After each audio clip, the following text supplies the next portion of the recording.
ಪ್ರಚೋದನಾತ್ಮಕ ಭಾಷಣ ಮಾಡಿದ್ರೆ ಹುಷಾರ್, ಎಷ್ಟೇ ಪ್ರಭಾವಿಗಳಿದ್ರು ಕ್ರಿಮಿನಲ್ ಕೇಸ್. ಅಧಿಕಾರಿಗಳಿಗೆ ಸಿಎಂ ಸಿದ್ದರಾಮಯ್ಯ ಸೂಚನೆ.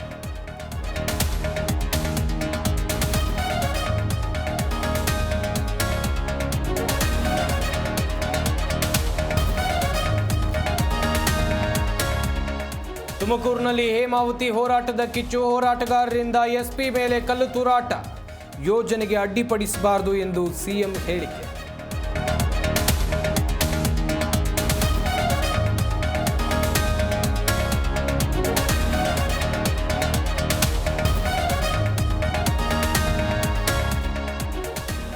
ಭ್ರಷ್ಟ ಅಧಿಕಾರಿಗಳಿಗೆ ಲೋಕಾಯುಕ್ತ ಶಾಕ್. 7 ಜಿಲ್ಲೆಗಳ ಸರ್ಕಾರಿ ಅಧಿಕಾರಿಗಳ ಮನೆ ಮೇಲೆ ರೇಡ್. ಬಾಗಲಕೋಟೆ, ಕಲಬುರಗಿ, ಗದಗದಲ್ಲಿ ಪರಿಶೀಲನೆ.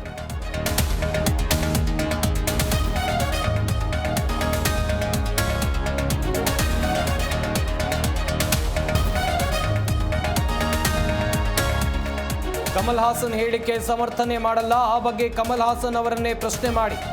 ಬೆಂಗಳೂರಿನಲ್ಲಿ ನಟ ಶಿವರಾಜ್ ಕುಮಾರ್ ಹೇಳಿಕೆ.